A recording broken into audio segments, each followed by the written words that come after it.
ચાલો વિદ્યાર્થી મિત્રો, લાસ્ટ લેક્ચર 20 ની અંદર આપણે ચાલુ વર્તમાનકાળ વિશે વાત કરી હતી વોઇસની અંદર. હવે આપણે ચાલુ ભૂતકાળ વિશે વાત કરીએ છીએ. તો ચાલુ ભૂતકાળ વોઇસની અંદર જોઈએ તો એને આપણે શું લખીએ છીએ? The past continue tense. શામાં ફેરવીએ છીએ આપણે? મોટા ભાગે પેસિવમાં ફેરવીએ છીએ. ચાલો, એટલે પેસિવની અંદર આપણે ફેરવીશું. ચાલો, આપણે પહેલી સ્ટેપમાં દરેકની અંદર પહેલાં વાત કરીએ. ચાલુ વર્તમાનકાળ અને ચાલુ ભૂતકાળમાં ડિફરન્સ શું રહેશે? તો માત્ર જો ડિફરન્સ રહેશે તો એ છે ટુ બીના રૂપો. તો ટુ બીના રૂપોમાં જ માત્ર તમારે ધ્યાન રાખવાનું છે કે ટુ બીના રૂપો જો સવાલની અંદર એમ ઇઝ આર પ્લસ આઈએનજી હોય તો એ તમારે શાનામાં ધ્યાન આવશે? ચાલુ વર્તમાનકાળમાં. અને જો પાસ્ટ કન્ટિન્યુ ટેન્સની અંદર વોઝ વેર પ્લસ આઈએનજી વાળું રૂપ હશે સવાલની અંદર ક્વેશ્ચનમાં, તો તમારે એને સમજવાનું ચાલુ ભૂતકાળ છે. તો ચાલુ વર્તમાનકાળ અને ચાલુ ભૂતકાળમાં માત્ર તફાવત તમારે V4 તો બધી વસ્તુઓ સેમ જ આવશે. સબ્જેક્ટ, ઓબ્જેક્ટ, આ બધી વસ્તુઓ સેમ જ આવશે. માત્ર જો કોઈ ફેરફાર હશે તો એ હશે ચાલુ ભૂતકાળમાં ટુ બીના રૂપો. બરાબર છે?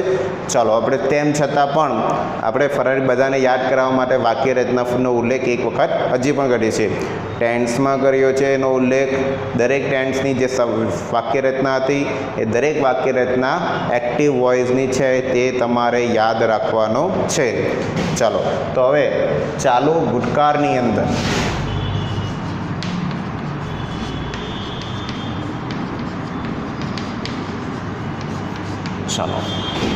ચાલુ ભૂતકાળની અંદર પહેલું વાક્ય રચના આપણી શાની રહેશે?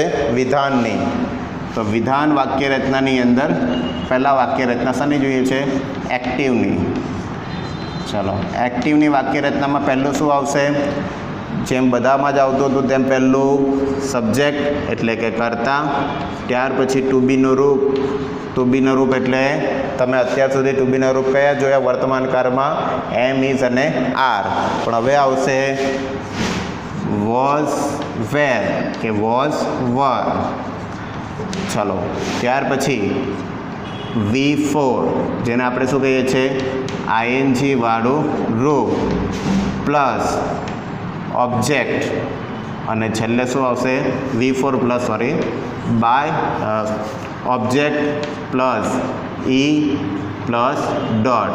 ઓકે, ચલો હવે એક્ટિવમાંથી પેસિવમાં ફેરવો એટલે એક્ટિવમાંથી પેસિવમાં ફેરવો એટલે પહેલું આવે છે, પહેલું વાક્યમાં સબ્જેક્ટનું સ્થાન કોણ લેશે? ઓબ્જેક્ટ. તો ઓબ્જેક્ટ પ્લસ ટુ બીનું રૂપ. ચાલો, પહેલા વાક્યની અંદર જ આપણે જેમ જોયું હતું કે આઈએનજી વાળું રૂપ આવે એટલે તમારે પહેલો શબ્દ કયો આવશે? બીઈંગ આવશે.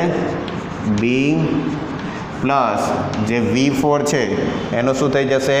V3. તો V3 plus by plus S plus E plus dot. એટલે સબ્જેક્ટનું સ્થાન કોણ લેશે? ઓબ્જેક્ટને. ઓબ્જેક્ટનું સ્થાન સબ્જેક્ટ. બાકી આગળના જે લેક્ચરમાં જે જોયું હતું એ જ વાક્ય રચના તમને દેખાય છે. ખાલી ફરક શું દેખાય છે? ટુ બીના રૂપનો ફેરફાર દેખાય છે. તો એક્ઝામમાં પણ તમારે ખાલી ટુ બીના રૂપને જ ખાલી ધ્યાન રાખવાનું છે. બાકી વાક્ય રચના તો બધી સમાન જ છે.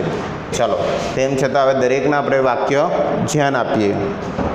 ચલો, પહેલું છે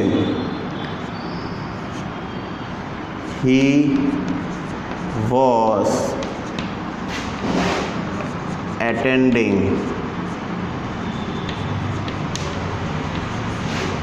the class then. ચાલો, he is attending the class then. હવે આ then મેં વાક્યના અંતે લખેલું છે કારણ કે આ જ સ્પેલિંગ ધેન શબ્દના અર્થ પછી પણ થાય છે અને ધેન શબ્દનો અર્થ થાય છે જ્યારે ત્યારે. બરાબર છે?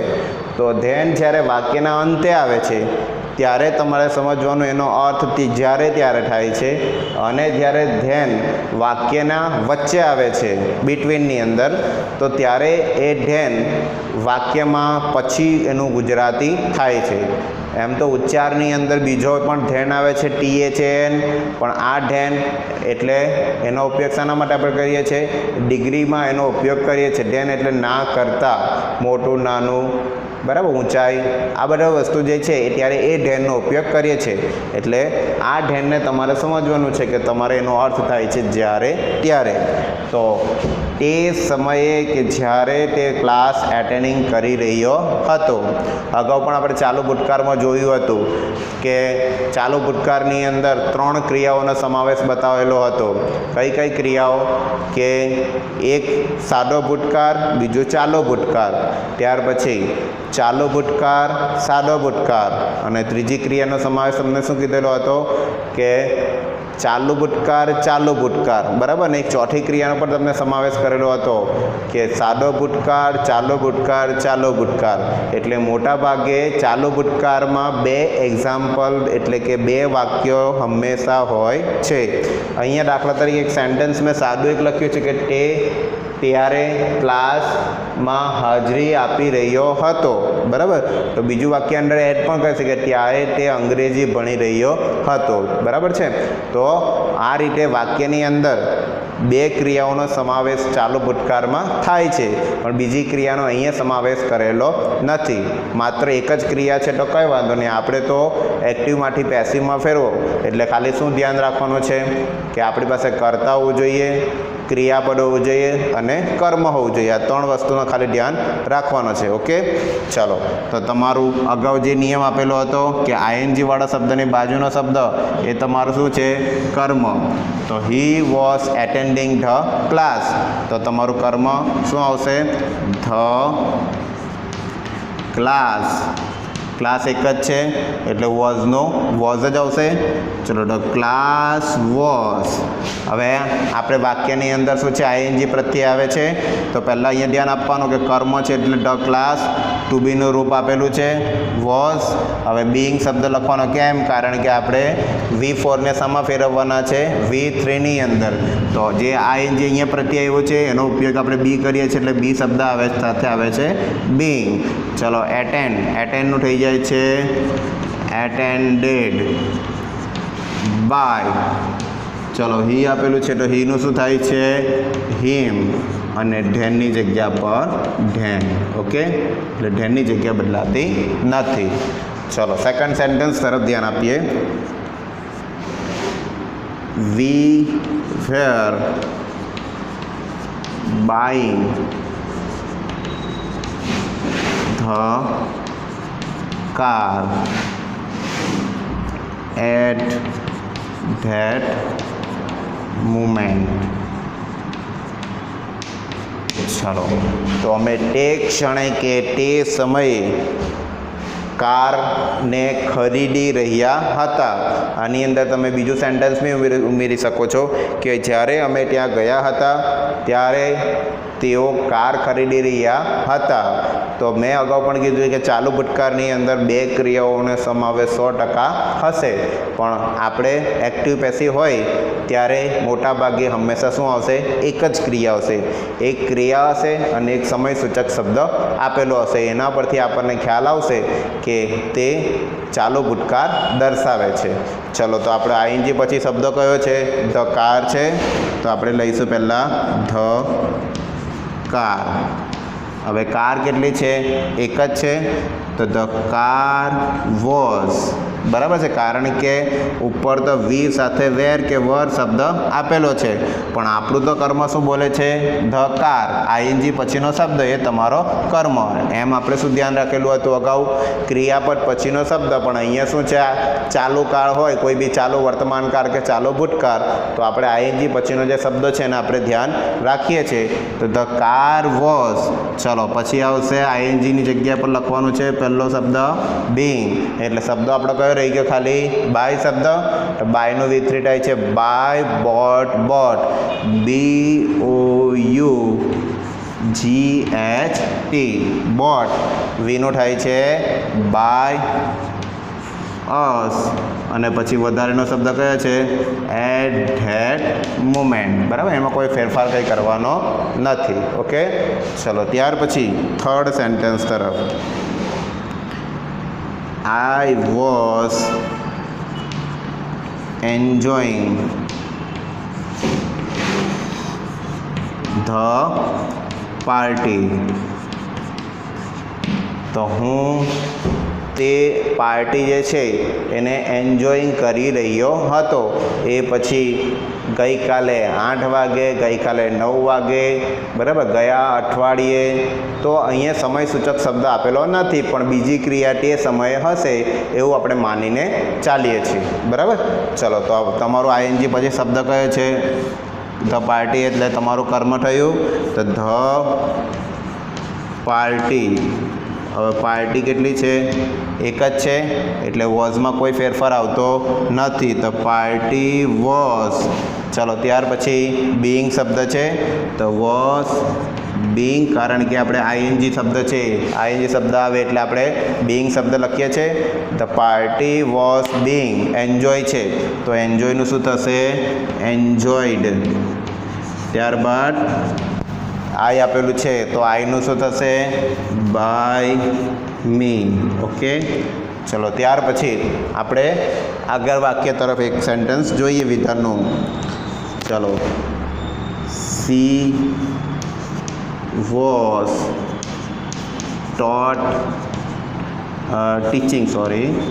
She was teaching me English. ચલો, આ વાક્યની અંદર તમને કેટલા કર્મ દેખાય છે? આઈએનજી વાળા વાક્ય પછી તમને દેખાય છે મી અને ઇંગ્લિશ. અગાઉ પણ મેં તમને કીધું છે કે સમય અને સ્થળ એ જ તમારા ક્રિયાપદ, બાકીના જે શબ્દો છે એ તમારા શું ગણાશે? મેં અગાઉ પણ કીધું છે સમય અને સ્થળ એટલે શું? Yesterday, last evening, last week, બરાબર, કે આ બધા જે શબ્દો છે એ શબ્દ તમારા સમય સૂચક શબ્દો છે. તો સમય સૂચક શબ્દોનું સ્થાનમાં કોઈ ફેરફાર કરવાનો નથી, એવી પણ મેં તમને વાત કરી છે. અગાઉ પણ તમને જ્યારે સાદો વર્તમાનકાળ અને સાદા ભૂતકાળના જ્યારે વોઇસ ચલાવ્યા છે તો તે સમયે પણ તમને O1 અને O2 વિશે વાત કરી હતી કે ક્રિયાપદ પછીનો જે શબ્દો આવે એ તમારો કર્મ કહેવાય. પણ એ કર્મ કયો? ગૌણ કર્મ. મેં અગાઉ પણ વાત કરી હતી મુખ્ય કર્મ અને ગૌણ કર્મ વિશે. મુખ્ય કર્મ એટલે શું? કે જ્યારે કર્તા દ્વારા જે કાર્ય થતું હોય તો એ છે તમને મુખ્ય કર્મ, અને અન્ય વ્યક્તિ દ્વારા જે કાર્ય વાક્યમાં આવે એને ગૌણ કર્મ કહેવામાં આવે છે. તો અહીંયા તમે એવું જોઈ શકો કે she was teaching me English, તો તે મને અંગ્રેજી ભણાવી રહી હતી. બરાબર છે, તો સી દ્વારા થતું કાર્ય શું છે? ઇંગ્લિશ છે. તે મને અંગ્રેજી ભણાવી રહી હતી, તો એના કાર્ય છે અંગ્રેજી ભણાવવાનું. અને ભણું કોણ છું? હું પોતે ભણું છું. તો મારા દ્વારા જે થતું કાર્ય છે એને કરવામાં આવે છે ગૌણ કર્મ, અને સી એટલે કે સબ્જેક્ટ દ્વારા જે થતું કાર્ય છે એને કહેવામાં આવે છે મુખ્ય કર્મ. તો આપણે આને શું લઈશું? O1 અને આને કહીશું O2. ઓકે, એટલે કે કર્મ નંબર 1 અને કર્મ નંબર 2. જ્યારે વાક્યની અંદર 2 કર્મ આપેલા હશે ત્યારે વાક્યની અંદર 2 વાક્યો બનતા હશે. બરાબર, તો તમારે પહેલું વાક્ય જે છે એ બીજું એક વસ્તુ ધ્યાન આપવાનું, જ્યારે તમે આ વાક્ય એટલે કે કર્મ નંબર 1થી શરૂઆત કરો છો તો કર્મ 2ની જગ્યા બદલવાની નથી, V3ની બાજુમાં લખવાનું છે. અને જ્યારે તમે O2થી પર શરૂઆત કરો તો પણ તમારે V3ની બાજુમાં આ શબ્દને બદલવાનો નથી. પણ એટલું યાદ રાખવાનું કે જ્યારે O2થી શરૂઆત કરો છો એટલે કર્મ નંબર બીજાથી શરૂઆત કરો છો ત્યારે O1 માટે 2+ કરીને લખવાનું રહેશે, અને O1થી જ્યારે શરૂઆત કરો છો ત્યારે તમારે આનો ફેરફાર કરવાનો નથી, માત્ર V3ની બાજુમાં જ લખવાનું છે. એટલે ઘણા વિદ્યાર્થીઓ કન્ફ્યુઝન થાય છે કે ભાઈ કર્મ પહેલાં કે કર્મ બીજાથી શરૂઆત કરવી. એ તમારો પ્રશ્ન છે કે ભાઈ પહેલાંથી શરૂઆત કરવી કે બીજાથી શરૂઆત કરવી. જો પહેલાંથી કર્મની શરૂઆત કરવામાં આવે તો તમારે 2 ટુ શબ્દને એડ કરવાનો નથી અને બીજા કર્મથી જો વાક્યની શરૂઆત કરવામાં આવે તો તમારે ટુને એડ કરવાનું છે. ખાલી મગજમાં તમારે આટલી વસ્તુ ધ્યાન રાખવાની છે. ઓકે, ચલો પહેલું વાક્ય તરફ. પહેલામાં આપણે કર્મ શું કીધું? મી. તો મીનું શું થઈ જાય છે? આઈ. ચલો વોઝની જગ્યા આઈ સાથે તો વોઝ જ આવે છે, તો આઈ વોઝ. હવે આઈએનજી પ્રત્યય છે તો આઈએનજી પ્રત્યય આવે એટલે શું લખવાનું? બી. ચલો ટીચ, આઈએનજી પ્રત્યય નીકળી ગયું એટલે ટીચ રહ્યું, તો ટીચનું શું થાય છે? ટોટ. અને તમને શું કીધું કે જ્યારે કર્મ નંબર 1, તો કર્મ નંબર 1થી તમે વાક્યની શરૂઆત કરી, તો કર્મ નંબર 1થી જ્યારે પણ વાક્યની શરૂઆત કરો તો કર્મ નંબર 2 છે કોની બાજુમાં લખવાનું છે? V3ની બાજુમાં લખવાનું છે. તો ટોટ શું લખી દેવાનું? ઇંગ્લિશ. અને છેલ્લે બાય. કોણ છે સબ્જેક્ટ? સી. સી એટલે શું થશે? હર શબ્દ આવશે. ઓકે, ચલો ત્યાર પછી હવે તમારે શરૂઆત શાનાથી કરવાની છે? ઇંગ્લિશથી કરવાની છે. તો બીજું સેન્ટેન્સ શું થશે? ઇંગ્લિશ, એટલે કે તમે O2થી શરૂઆત કરો છો તો ઇંગ્લિશ. હવે ઇંગ્લિશ એક જ છે એટલે તમારે વોઝની જગ્યાએ વોઝ જ રાખવાનું છે. English was. ચલો હવે આઈએનજી વાળું વાક્ય છે તો ઇંગ્લિશ વોઝ એટલે તમારે જેમ આમાં આઈએનજીમાં બદલાવ આવતો નથી તેમ અહીંયા પણ તમે બીઈંગ શબ્દ લખ્યું છે તો અહીંયા પણ ટુ બીના રૂપ પછી આપણે નિયમ મુજબ શું આવશે? બીઈંગ શબ્દ જ આવશે. Was being. ચલો ટોટની જગ્યાએ ટોટ જ આવશે, ટીચિંગનું ટોટ. હવે તમારે વાત કોની કરવાની છે? O1 કર્મની.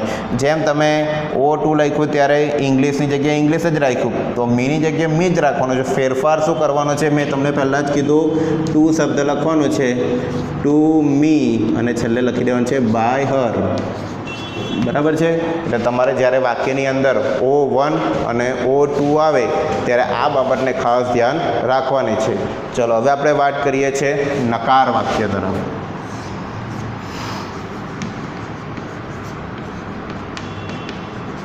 ચલો નકાર વાક્ય આવે એટલે આપણે ખાલી શું કરવાનું છે? નોટ શબ્દને એડ કરવાનો છે. ઓકે, ચલો તો પહેલું આપણે નકાર વાક્યની અંદર એક્ટિવ વોઇસ વાળી વાક્ય રચનામાં જોઈએ તો પહેલાં શું આવશે? એસ એટલે કે સબ્જેક્ટ. ત્યાર પછી ટુ બીના રૂપો, પછી શું આવશે? નોટ. ત્યારબાદ V4 એટલે કે આઈએનજી વાળું રૂપ. ત્યાર પછી કર્મ એટલે ઓબ્જેક્ટ, અને છેલ્લે શું આવશે? અન્ય શબ્દ, અને છેલ્લે તમારે વધ્યું ડોટ. ઓકે, ચાલો હવે એક્ટિવમાંથી આપણે ફેરવીએ છીએ પેસિવની અંદર. ચલો તો એસનું સ્થાન કોણ લેશે? ઓ લેશે, એટલે કે કર્મ પ્લસ ટુ બીના રૂપની જગ્યા બદલાતી નથી પણ કોના આધારે લખવાનું છે? કર્મના આધારે ટુ બીનું રૂપ. ચલો ત્યાર પછી નોટની જગ્યા બદલાતી નથી. બરાબર? ત્યાર પછી આવશે V4ની જગ્યા પર પહેલાં શબ્દ કયો લખવા પડશે? નોટ. પછી શું આવશે? બી. ચલો પછી શું આવશે? V4ની જગ્યા પર થશે V3.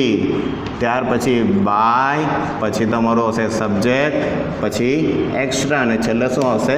ડોટ. ઓકે, એટલે આમાં ખાલી ફેરફાર શાનો કર્યો છે? એક બી નોટ શબ્દ જે છે અહીંયા જો તમે જોઈ શકો છો સબ્જેક્ટની જગ્યાએ ઓબ્જેક્ટ થયું. ટુ બીના રૂપમાં તો ફેરફાર કર્મના આધારે લખવાનો જ છે. જે અહીંયા ટુ બી છે એ ટુ બી આવી બી શકે, અને કર્મમાં તમારે બહુવચનમાં હોય તો એ પ્રમાણે પછી તમારે ટુ બીના રૂપમાં બદલાવ કરવો પડશે. ત્યાર પછી નોટની જગ્યા બદલાતી નથી. V4 છે તો V4ની જગ્યાએ પહેલાં તો તમારે શું કરવું પડે? આઈએનજી વાળો પ્રત્યય એટલે બીઈંગ શબ્દ લખવો પડે. ત્યાર પછી O એટલે કે કર્મ ની જગ્યા પર તમે શું લખ્યું? બાય પ્લસ સબ્જેક્ટ, અને ત્યાર પછી E એટલે એક્સ્ટ્રા, અને છેલ્લે આવશે ડોટ. ચલો હવે વાક્ય તરફ અહીંયા ધ્યાન રાખીએ. They were inviting him. ચાલો, તો તમારું કર્મ કયું છે? હી. આઈએનજી વાળો શબ્દ પછી હિમ શબ્દ છે, તો હિમ છે તો હિમનું શું થઈ જાય? પહેલાં હી, પછી વોઝ આપેલું, આમાં વેર આપ્યું છે કે વર આપ્યું છે, પણ હી સાથે શું આવે છે? વોઝ આવે છે, તો હી વોઝ બીંગ, આપણે નોટ શબ્દ લખ્યો નથી, હવે લખી દઈએ છીએ, તો he was not being inviting છે, તો ઇન્વાઇટિંગનું શું થશે? ઇન્વાઇટેડ. ત્યાર પછી બાય, ધેનું થાય છે ધેમ. ઓકે, એટલે નકાર વાક્યમાં ખાલી નકાર શબ્દને જ આપણે ધ્યાન રાખેલું છે, બરાબર? ચાલો, એટલે નોટ શબ્દ આવે તો તમારે નોટનું ધ્યાન આટલું રાખવાનું. ઓકે, ચલો બીજું વાક્ય. અભી વોઝ નોટ marrying her. ચલો, તો તમારે હર શબ્દ છે તો હરનું શું થઈ જાય છે? સી થઈ જાય, તો સી વોઝની જગ્યા બદલાતી નથી, કારણ કે સી સાથે પણ શું આવે છે? વોઝ જ આવે છે, તો સી વોઝ નોટ મેરિંગ શબ્દ છે એટલે પહેલાં કયો વર્ડ લખવાનો? બીંગ, અને મેરીનું શું થઈ જશે? મેરીડ થશે, તો મેરીડ વાય કાઢીને આઈડી. બાય અભી છે તો એની સાથે લખી દઈએ અભી. ઓકે, ચલો હવે થર્ડ સેન્ટેન્સ તરફ. Neha was not giving an idea. ચલો, હવે તમારું કર્મ શું થશે? આઈએનજી વાળા શબ્દ પછી એન આઈડિયા છે, ચલો, એટલે એન આઈડિયા કેટલા છે? એક જ છે, તો an idea was not, ING વાળું આવે એટલે શું લખી દેવાનું? બીંગ, અને ગિવિંગ છે તો ગિવિંગનું આઈએનજી નીકળી જાય એટલે ગીવ થઈ જાય, તો ગીવનું થાય છે ગીવ, ગેવ, ગિવન, ગિવન, અને બાય નેહા. ઓકે, ચલો હવે આપણે વિધાન અને નકારની વાત કરી, હવે આપણે વાત કરીશું પ્રશ્નાર્થ વાક્યો તરફ. બરાબર છે? ખ્યાલ આવી ગયો આટલામાં? ચલો, તો હવે પ્રશ્નાર્થ તરફ આપણે ધ્યાન આપીશું. ચલો, વિધાન અને નકાર વાક્ય આપણે પૂર્ણ કર્યું, હવે આવશે પ્રશ્નાર્થ વાક્ય. ચલો, પ્રશ્નાર્થની અંદર પહેલું આવશે એક્ટિવ. એક્ટિવ વાક્ય રચનામાં પહેલાં તમારે મેં શું કીધેલું અગાઉ પણ તમને, કે જે પહેલો નંબર છે એનું સ્થાન તમારે બીજા નંબરમાં ફેરવવાનું છે, અને બીજા નંબરનું જે સ્થાન છે એ તમારે પહેલા નંબરમાં ફેરવવાનું છે. ઓકે, એટલે જે વાક્ય રચના છે એ મુજબ પહેલું શું આવશે? ટુ બીનું રૂપ, એટલે અહીં શું આવશે સવાલમાં? વોઝ અને વર. બરાબર? ત્યાર પછી પહેલું આવશે સબ્જેક્ટ, ત્યાર પછી V4, ત્યાર પછી ઓબ્જેક્ટ, ત્યાર પછી એક્સ્ટ્રા, અને પછી છેલ્લે આવશે પ્રશ્નાર્થ વાક્ય, એટલે શું આવે? પ્રશ્નાર્થ ચિહ્ન આવશે. ઓકે, ચલો, હવે એક્ટિવમાંથી જ્યારે તમે વાક્યમાં પેસિવમાં ફેરવો છો, એટલે પેસિવમાં ફેરવતી વખતે શું કરવાનું? પહેલું જ આવશે ટુ બીનું રૂપ, પણ કોના આધારે નક્કી કરવાનું છે? તમારે કર્મના આધારે નક્કી કરવાનું છે, તો ટુ બીનું રૂપ પ્લસ ઓબ્જેક્ટ પ્લસ, હવે તમારે V4 આવ્યું, બરાબર? એટલે V4 આવે એટલે પહેલાં શું લખવાનું છે? તમારે બીંગ શબ્દ લખવાનો છે, તો બીંગ V4ની જગ્યાએ શું થઈ જશે? V3. ત્યાર પછી by plus subject plus extra, અને છેલ્લે શું આવશે? Question mark. ઓકે, ચાલો, તો આ વાક્ય રચના થઈ પ્રશ્નાર્થ વાક્યની.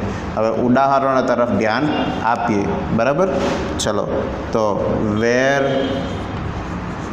યુ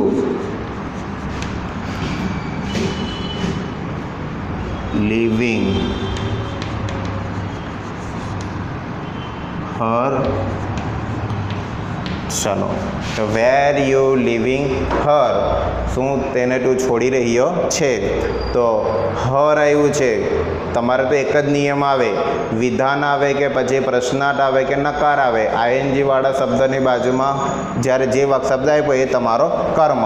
તો અહીંયા વેર આપેલું છે ને અહીંયા હર આપેલું છે. અગાઉ પણ આપણે કીધું કે જેમ આઈનું આપણે બાય મી કરીએ છીએ તો મીનું શું થઈ જાય છે? આઈ થાય છે. એ રીતે હર છે એનું શું થઈ જાય છે? સી થાય. હવે સી અહીંયા કરી જવાબની અંદર આપણે કર્તાના જગ્યાએ આપણે કર્મ અને કર્મની જગ્યાએ કર્તાનો ઉપયોગ કરવાનો છે. તો સીનું સ્થાન અહીં આવશે, પણ સી સાથે તુ બિન રૂપ શાનો ઉપયોગ થાય છે? વોઝ આવશે.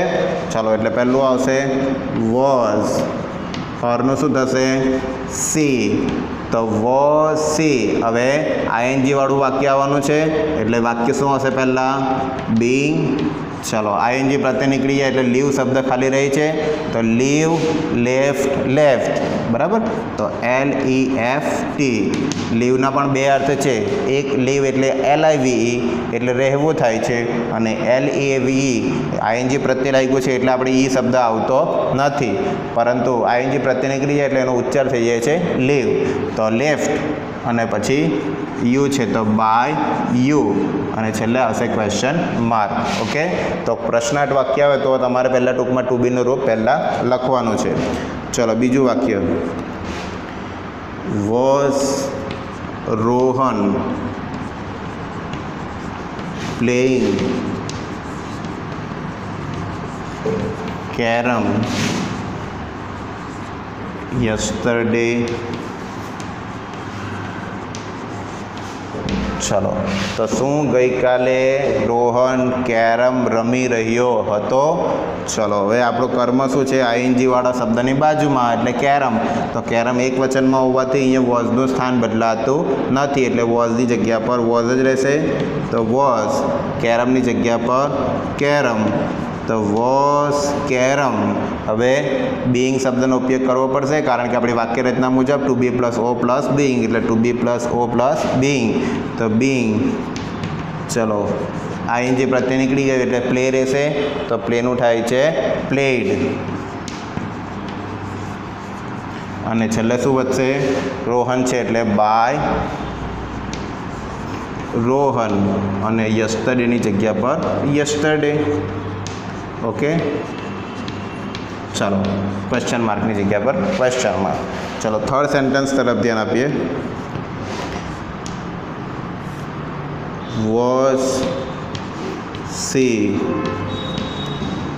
બ્રિંગિંગ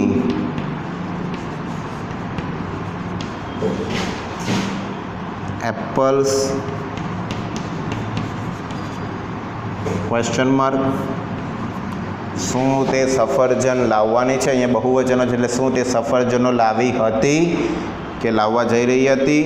ચાલો, એટલે એપલ્સ છે તો બહુવચન થઈ જશે, એટલે વોઝનું શું થવાનું છે? વેર. તો એપલ્સની જગ્યાએ કર્મ તમારું છે, તો વેર એપલ્સ.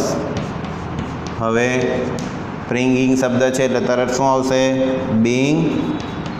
અને બ્રિંગિંગ છે તો બ્રિંગનું બ્રિંગ છે તો બ્રિંગ શું થશે? Brought, brought. બાય છે તેનું બોટ, બોટ BOUGHT, આનું થાય છે BR આપેલું છે એટલે BROUGHT, તો બ્રોટ. અને સી છે તો શું થશે?